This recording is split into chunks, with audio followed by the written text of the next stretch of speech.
সাহেব চিন্তা করে যে আমার তো 1 কোটি প্রায় 5 কোটি টাকা খরচ হয়েছে, কিভাবে 50 কোটি টাকা উঠানো লাগবে। এই নিয়ে যদি চিন্তা করে এমপি হওয়ার, মন্ত্রী হওয়ার, রাষ্ট্রপতি হওয়ার, তাহলে তার নিয়মটা হলো খারাপ নিয়ম। কি নিয়ম? খারাপ নিয়ম। আর যদি নিয়ম করেন আল্লাহর জন্য, আল্লাহর দিনকে প্রতিষ্ঠিত করতে গিয়ে আমি মন্ত্রী হলাম, এমপি হলাম, রাষ্ট্রপতি হলাম, যদি আমি রাষ্ট্রপতি হতে পারি, মন্ত্রী হতে পারি, তাহলে আল্লাহর আইন কায়েম করব, বলে সুবহানাল্লাহ। তাহলে প্রত্যেকটা লোকের একটা লোক যেমন সম্পদ অর্জন করতে পারে। কিভাবে? যে ব্যবসা করে সম্পদ অর্জন করে না, কেউ চাকরি করে, কৃষিকাজ করে, এমনিভাবে সম্পদের পাহাড় গড়েছে। মানুষ মানুষকে হত্যা করতে সম্পদের লোভে। কিসের লোভে? সম্পদের লোভে। শুধু একটা টার্গেট, কিভাবে বড়লোক হওয়া যাবে। কিন্তু বড়লোক হওয়ার কোনো বাধা নাই, কিন্তু আপনার জীবনটা কোরআন সুন্নাহর আলোকে পরিচালনা করবেন। কোরআন সুন্নাহর আলোকে আপনি ব্যবসা করবেন, চাকরি করবেন। আপনি মেম্বার হয়েছেন, ভালো কথা। আপনার দায়িত্ব কি দেওয়া হয়েছে? সমস্ত সংস্কার করার জন্য, না টাকা কামানোর জন্য? এমনিভাবে প্রত্যেকটা মালের আপনার যাকাত দিতে হবে। কি দিতে হবে?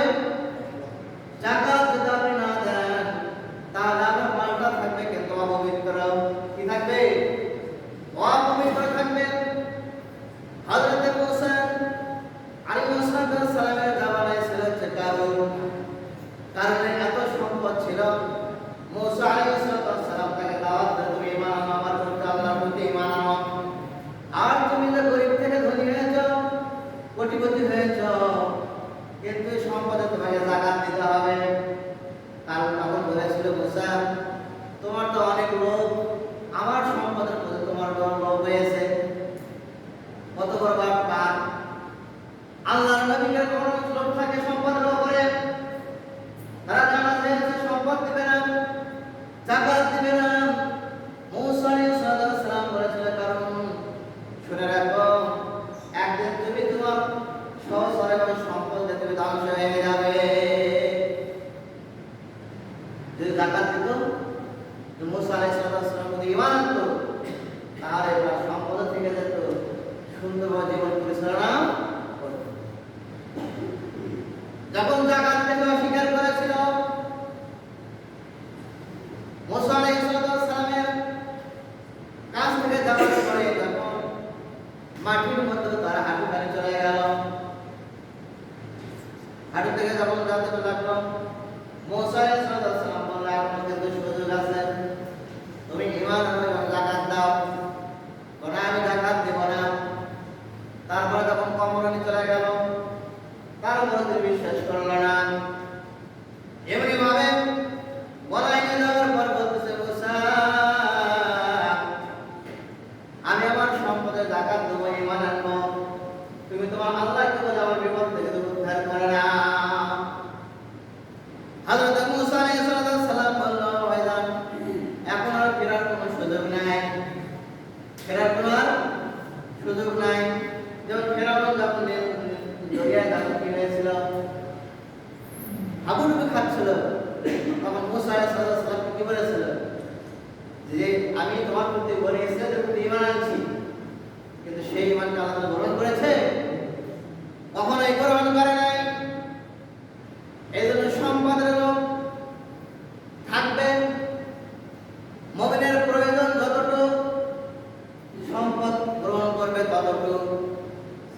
মুমিনের, মুত্তাকিদের প্রয়োজন যতটুকু, সম্পদ অর্জন করবে ততটুকু। সম্পদ অর্জন করা কিন্তু বাধা নয়, করতে পারবেন, কিন্তু কোরআন সুন্নাহর আলোকে করতে হবে, হারাম পন্থায় নয়।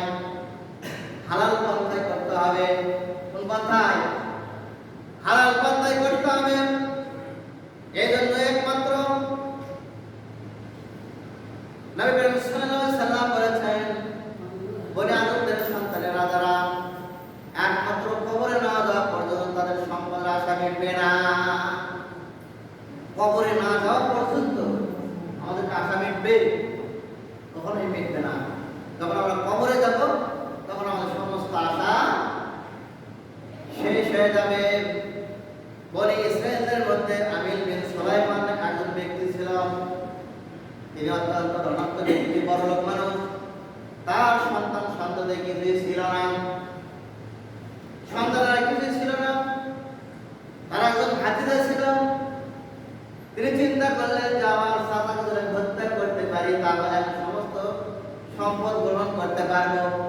লোভ কি? একটাই শুধু, সম্পদের লোভ। এই জন্য আল্লাহ তাআলা বলেন আলহাকুমুত তাকাসুর, তোমার সম্পদের প্রতিযোগিতা করবে। কিসের প্রতিযোগিতা? সম্পদের প্রতিযোগিতা করবে। আমির বিন সুলাইমান এর ভাতিজা যখন তাকে গোপনে ভাবে রাত্রিবেলায় তাকে বলে ইসরায়েলের মধ্যে কওমের মধ্যে সেই লোকটা ছিল আমির বিন সুলাইমান, তার ভাতিজা লক্ষ্য করল আমার সন্তানকে যদি আমি হত্যা করতে পারি তাহলে তার সমস্ত সম্পদ আমি গ্রহণ করতে পারবো। এবার সে রাতের অন্ধকারে বাড়িতে ঢুকে তার চাচাকে এমনভাবে হত্যা করলো, হত্যা করে অনেক দূরে সরে রেখে দিল লাশটাকে। রেখে দেওয়ার পর তার সমাজের মধ্যে যে সমস্ত লোক ছিল অত্যন্ত দুঃখ প্রকাশ করতে, আমার চাচাকে কে মারলো, মানে কান্নাকাটি শুরু করে দিল। বলছে যে তোমাদের মধ্যে অবশ্যই কেউ আমার চাচাকে হত্যা করেছে। কত বড় বাটপার ছিল সম্পদের লোভে।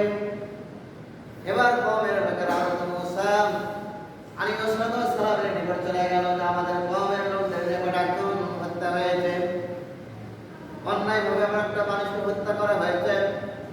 সে খুব ভালো মানুষ ছিল, কিন্তু কে না তাকে মারলো, তার ভাতিজা আমাদের প্রতি দোষারোপ করছে। মূসা আলাইহিস সালাম আল্লাহর দরবারে যখন আল্লাহর সাথে কথা হলো, আল্লাহ তাআলা হযরত মূসা আলাইহিস সালামকে বলল, মূসা তুমি তোমার কওমের নিকট যে বলবে যে একটা গরু জবাই করে সেই গরুর জিহ্বাটা ওই মৃত্যু ব্যক্তির গায়ের সাথে স্পর্শ করলে সে জীবিত হয়, বলো সুবহানাল্লাহ। তখন সে বলবে যে আমাকে কে হত্যা করেছে। এবার হযরত মূসা আলাইহিস সালাম এই ঘটনা যখন বললেন তাদের কওমের নিকটে, কওমের লোকেরা অত্যন্ত বেশি করে ইসরায়েলদের মধ্যে যতগুলো লোক ছিল তারা বেশি বেশি তার কোশ্চেন করতে জিজ্ঞাসা করত। বলছে গরুর রং কেমন হবে, তার বয়স কত হবে, তার ছোট হবে না বড় হবে, এমনি ভাবে যখন কোশ্চেন করলাম আল্লাহ রাব্বুল আলামিন সঙ্গে সঙ্গে আরো তাদের কোশ্চেনের ধাপটা বাড়িয়ে দিলেন যে বৃদ্ধ হলেও চলবে না, বাচ্চা গরু হলেও চলবে না, একবারে যুবক গরু লাগবে, যুবক গরু লাগবে এবং তার রং যেমন টকটকা হলুদ বড় রং লাগবে, এমন একটা গরু লাগবে যে গরু কখনো যে আর কি পাওয়া হয় না, গরু চাষ করা হয় না আগে, নাম বলতে চাষ করা হয়েছে, এমন গরু চলবে না। এক কথা এমন সুস্পষ্ট গরু লাগবে দেহ সম্পন্ন, যে দেহের মধ্যে কোনো ত্রুটি নেই। এখন তার কওমের লোকেরা চিন্তা করলো এমন গরু আমরা কোথায় পাবো। খুঁজতে খুঁজতে টেনশনের মধ্যে পড়ে গেল। অন্য এক কওমের মধ্যে একটা লোক ছিল অত্যন্ত গরিব মানুষ, একটা সন্তান ছিল তার। হঠাৎ লোকটা একটা গরু পালত, ওই গরুটা সুন্দর ছিল, ত্রুটি মুক্ত ছিল, কিন্তু গরিব লোকটা হঠাৎ মারা গেল। এমতো অবস্থায় তার সন্তানটা কি করবে, মা কিভাবে খাওয়াবে পড়াবে, দিন মজুরি দিয়ে ওই বাচ্চা ছেলেটা তার মাকে সুন্দরভাবে খাওয়াতো। কিছুদিন যাওয়ার পরে মা ওই সন্তানকে বলল, বাবা আমার বাড়িতে যে সুন্দর একটা গরু রয়েছে, এই গরুটা তুমি বিক্রি করে তুমি সংসার পরিচালনা করো। কিন্তু 3 দিরহাম দিয়ে বিক্রি করে সন্তানটা গরুটা নিয়ে যখন বাজারে যাবে, প্রতিমধ্যে আল্লাহ তাআলার পক্ষ থেকে হযরত জিবরাইলকে পাঠিয়ে দিলেন। জিবরাইল মানুষের সুরত ধরে বলল, তুমি কোথায় যাও, গরুটা নিয়ে একটু বাজারে। বলছে কত টাকা নেবা, বলছে 3 দিরহাম নেব। তখন বলল না, তোমাকে আমি 6 দিরহাম দিয়ে ক্রয় করে নিব। ছেলেটা বলল না, আমার মা 3 দিরহাম দিয়ে বিক্রি করতে চেয়েছে, তাহলে মায়ের কাছ থেকে শুনে আসতে হবে। এবার লোকটা যখন মায়ের কাছে চলে গেল, বললো ঠিক আছে তুমি 6 দিরহাম তুমি বিক্রি করো। আবার যখন লোকটা ওই লোকের নিকট চলে আসলো, বললো তোমার গরুটা তো খুব সুন্দর, আমি তোমাকে 12 দিরহাম দিতে চাই, তোমার গরুটা খুবই সুন্দর, 12 দিরহাম দেবো, বাজারে কিনা আর অনেক বেশি দাম বিক্রি হবে। বলছেন আমার মায়ের কাছ থেকে শুনতে হবে। এমনি আমার যখন শুনে আসলো, পরবর্তী ধাপ যখন তাকে তার সঙ্গে দেখা সাক্ষাৎ হইল, বললো তোমার গরুটা অনেক দাম হবে, তুমি বাড়িতে নিয়ে যাও, তোমার দাম, তোমার গরুর দামটা অনেক দাম হবে, তুমি বুঝতে পারবে। ওই লোকটা তখন গরুটা নিয়ে বাড়িতে ফেরত চলে আসলো, মাকে বললো পুরো ঘটনাটা। কিছুদিন পরে বড় ইসরায়েলের নিকট হযরত জিবরাইল আলাইহিস সালাম রাকাল বেশে রাস্তায় দেখা হলো।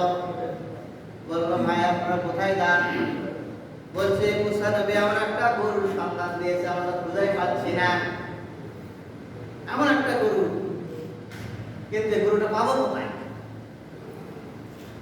রাকাল বেশে ফেরেশতা বলল ঠিক আছে, অমুক গ্রামে অমুক জায়গায় আমি বলছি, তুমি সেই জায়গায় তুমি চলে যাও, দেখবা সুন্দর তোমাদের যে দিক নির্দেশনা দেওয়া আছে সেরকম একটা গরু তোমরা পেয়ে যাবে। তখন সমস্ত লোকেরা সেখানে চলে গেল। যারা সেখানে গিয়ে ওই ব্যক্তিকে 1 ঝুড়ি দিরহাম দিল। 1 ঝুড়ি দিরহাম দিয়ে ওই গরুটা যখন ক্রয় করে নিয়ে আসলো, গরুটা ক্রয় করে নিয়ে আসার পরে গরু জবাই করলো। গরু জবাই করে গরুর জিহ্বা যখন কেটে নিয়ে ওই মৃত্যু ব্যক্তির নিকট চলে গেল, মৃত্যু ব্যক্তির নিকটে যখন স্পর্শ করলো শরীরের সঙ্গে, সঙ্গে সঙ্গে জীবিত হয়ে গেল। বলেন সুবহানাল্লাহ। জীবিত হয়ে বলছে, তাকে জিজ্ঞাসা করা হয়েছে যে তোমাকে কে হত্যা করেছে? এবার লোকটি বলল আমাকে হত্যা করেছে আমার ভাতিজা। এই বলার সঙ্গে সঙ্গে কিছুক্ষণ পর আবার সে ইন্তেকাল করলো। তার ভাতিজাকে ধরে হযরত মুসা আলাইহিস সালামের নিকটে যাওয়া হলো। মুসা আলাইহিস সালাম বলল তাকে শুলিতে পিষে এই দুনিয়া থেকে তাকে চিরবিদায় করে দাও। লোভে পাপ, পাপে মৃত্যু। এই জমিনের মধ্যে যত লোভ করবেন আপনি, বেশি লোভ করা ভালো নয়। লোভ করতে গিয়ে কিন্তু আমরা হারাম কাজ করে ফেলি, করি না? হারাম করি কিন্তু তখন হালাল হারাম আমরা বাছাই করি না।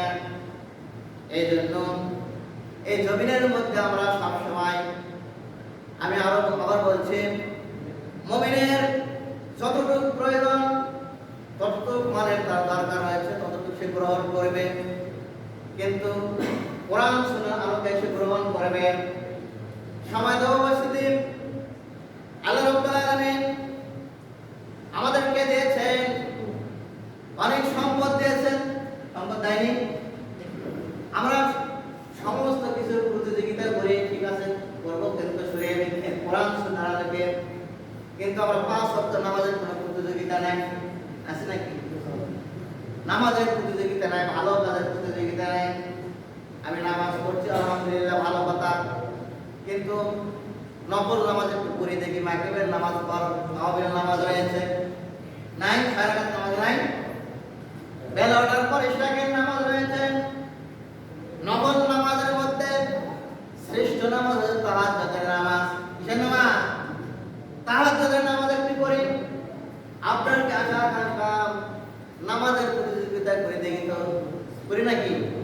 নামাজের কোনো প্রতিযোগিতা নাই, রোজার কোনো প্রতিযোগিতা নাই, হজের কোনো প্রতিযোগিতা নাই, যাকাতের কোনো প্রতিযোগিতা নাই, দানের কোনো প্রতিযোগিতা নাই, কিন্তু প্রতিযোগিতা হচ্ছে আমাদের অন্যায়ভাবে সম্পদ গ্রহণ করব কিভাবে, করছে না?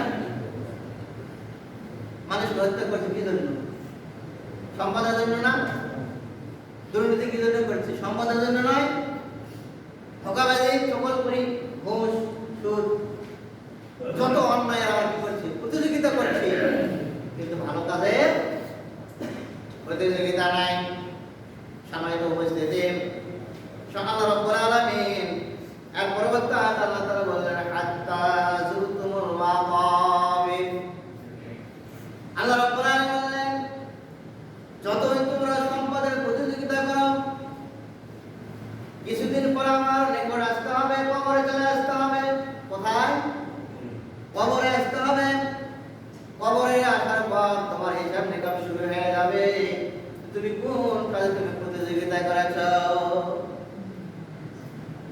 মেম্বার হওয়ার জন্য, না চেয়ারম্যান হওয়ার জন্য, না এমপি মিনিস্টার হওয়ার জন্য, রাষ্ট্রপতি হওয়ার জন্য।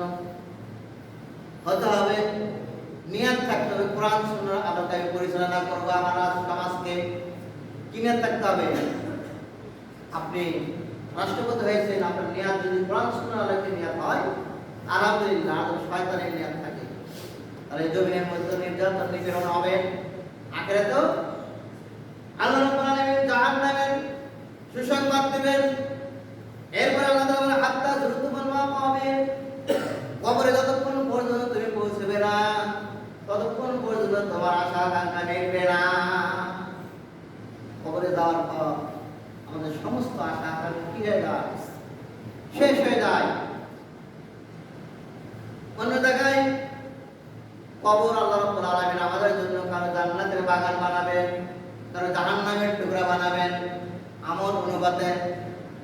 এমন একটা বিষয় আল্লাহ রাব্বুল আলামিন কবর নিয়ে অত্যন্ত গুরুত্বপূর্ণ কিছু বিষয় রয়েছে।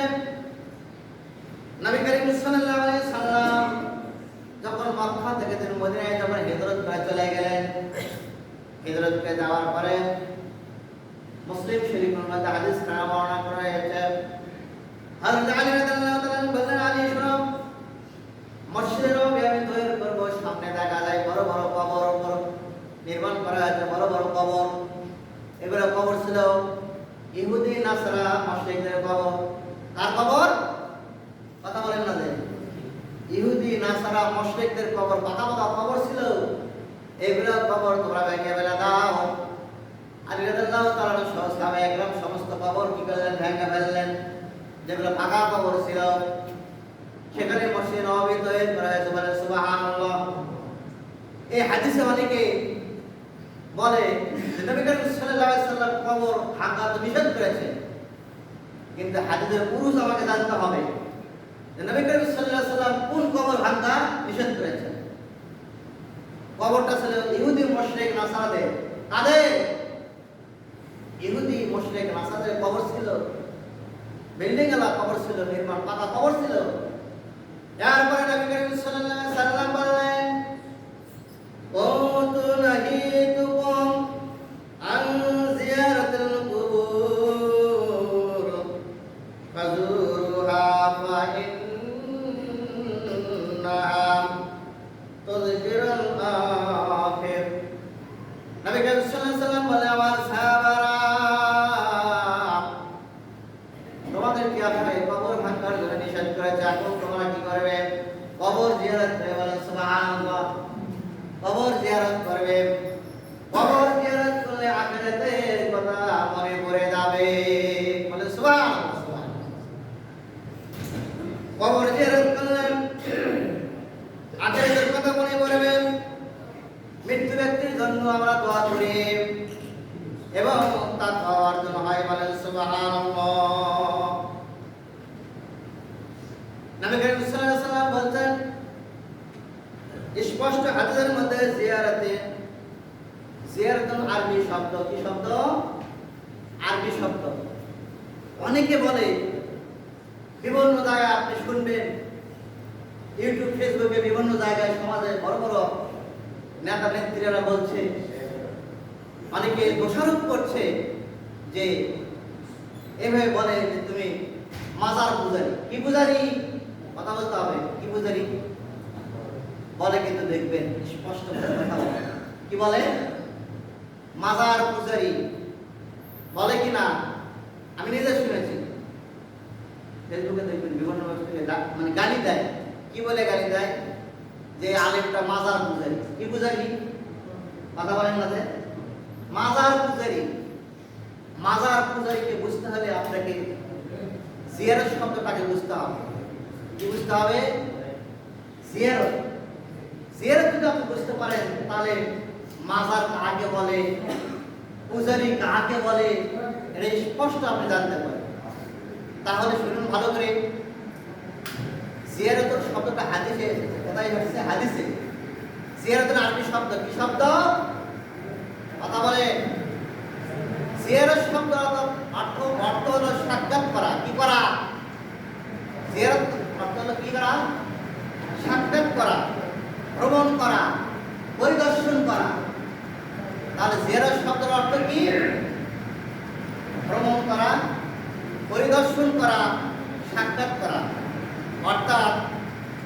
মৃত্যু ব্যক্তির কবরে পরিদর্শন করে দোয়া এবং সালাম করার নামে জিয়ারত করে। বলেন সুবহানাল্লাহ, সুবহানাল্লাহ। তাহলে মৃত্যু ব্যক্তির কবরের পাশে দাঁড়িয়ে দোয়া এবং সালাম দেওয়ার নামে কি বলা হয়? জিয়ারত। কি বলা হয়? জিয়ারত তো বুঝছেন, মৃত্যু ব্যক্তির কবরের পাশে দাঁড়িয়ে দোয়া এবং সালাম তেলাওয়াত করা, আমরা যে সমস্ত তাকবীর তাহলিল করি, এর নামে কি বলা হয়? জিয়ারত বলা হয়। বলেন সুবহানাল্লাহ। এখন আসুন মাজার শব্দের অর্থ কি? জিয়ারত আগে বুঝলাম, মৃত্যু ব্যক্তির কবরের পাশে দাঁড়িয়ে দোয়া এবং সালাম পেশ করা হয়, সেই স্থান কি বলা হয়? এটার নাম জিয়ারত। এখন আসুন মাজার মানে কি? মাজার মানে যে স্থানে জিয়ারত করা হয়, যে স্থানে, যে জায়গায় জিয়ারত করা হয় তার নামে মাজার। বলে সুবহানাল্লাহ। অর্থাৎ যে জায়গায়, যে কবরের পাশে দাঁড়িয়ে কোনো মানুষ দোয়া সালাম তাকবীর তাহলিল মৃত্যু ব্যক্তির জন্য পড়ে থাকে, তখন সেই কবরকে কি বলা হয়? মাজার। বলে সুবহানাল্লাহ। কি বলা হয়? তাহলে মাজার যখন বলবে, মাজারের সঙ্গে মুসলমানের সম্পর্ক, কার সম্পর্ক? আর ওই জায়গাটা স্থানে ওই মৃত্যু ব্যক্তির জন্য দোয়া এবং সালাম পেশ করে, কার জন্য? মৃত্যু ব্যক্তির জন্য। তাহলে সালাম পেশ করলো, তাকবীর তাহলিল পাঠ করলো, এটা একটা ইবাদত না? তাহলে মাজারের সাথে সম্পর্ক তার কার থাকবে? মুসলমানের থাকবে। বলে সুবহানাল্লাহ। এখন আসুন পূজারি। পূজা শব্দটা সংস্কৃত ভাষা থেকে এসেছে। বাংলা ভাষার সংস্কৃত একটা ভাষা রয়েছে, এই ভাষা থেকে এসেছে। কারণ আমাদের ভাষাগত নলেজ না থাকার কারণে আমরা একজন ব্যক্তিকে বলছি মাজার পূজারি। কত বড় জঘন্যত কথা বলছি আমি। মাজারের সম্পর্ক হয় মুসলমানের, আর পূজার সম্পর্ক হবে হিন্দু, ইহুদি, খ্রিস্টানের। এখন আসুন পূজা সংস্কৃতি ভাষা থেকে আসছে। কোন ভাষা? বাংলা সংস্কৃতি ভাষা থেকে আসছে। এর অর্থ হচ্ছে উপাসনালয়। অর্থ কি? উপাসনায় হিন্দু ধর্মের পূজা বলতে বোঝায় দেব দেবী মূর্তির সামনে যে সমস্ত কিছু রাখা হয়, দুধ, কলা, আগরবাতি কি রাখে না? বিভিন্ন খাবার রাখে না? এই যে মূর্তির সামনে, যে সমস্ত দেব দেবীর সামনে বিভিন্ন খাবার রাখা হয়, এর নামে বলা হয় পূজা। এর নামে কি? পূজা। একমাত্র শিরকের সাথে সম্পর্ক। পূজা কার সাথে সম্পর্ক? শিরকের সাথে সম্পর্ক। তাহলে মাজার হবে মুসলমানের সম্পর্ক। মাজার কার সম্পর্ক? মুসলমানের সম্পর্ক। আর পূজার সম্পর্ক হবে হিন্দু, ইহুদি, মুশরিক, নাসারা। তাহলে কোনো ব্যক্তিকে যদি আমি গালি দেই যে মাজার পূজারি, তাহলে বুঝতে হবে ওর সম্পর্ক মন্দিরের সাথে, তার সঙ্গে। কারণ ওই মাজার পূজারি বলতে একটা গালি দিল, ভাষাগত তার নলেজ নাই মাজার শব্দের অর্থ কি আর পূজা শব্দের অর্থটা কি। সময় দেওয়া উপস্থিতি, এদের অন্যায়ভাবে গালি দেওয়া যাবে না। যে ব্যক্তি গালি দেবে মাজার পূজারি, বুঝতে হবে ওর সম্পর্ক মন্দিরের সাথে। কার সাথে? মাজারের সম্পর্ক থাকে মুসলমানের, যেখানে জিয়ারত হয়, দোয়া হয়, কালাম হয়। আর পূজার সম্পর্ক হবে মুশরিকদের সাথে, শিরকের সাথে। বলেন সুবহানাল্লাহ। সময় তো উপস্থিতি, এই জন্য আল্লাহ রাসূল সাল্লাল্লাহু আলাইহি ওয়াসাল্লাম তার উম্মতদেরকে বলে দিলেন, হাত্তা যুরতুমুল মাকাবির, আমার উম্মতরা শোনো, কবর এমন একটা জিনিস বসে, কবর এমন একটা জিনিস, এই কবর যার হবে জান্নাতের বাগান, সে নির্ঘাত বুঝতে পারবে যে জান্নাতে যাবে। বলেন সুবহানাল্লাহ। আর কবর যদি কার জাহান্নামের গর্ত হয়,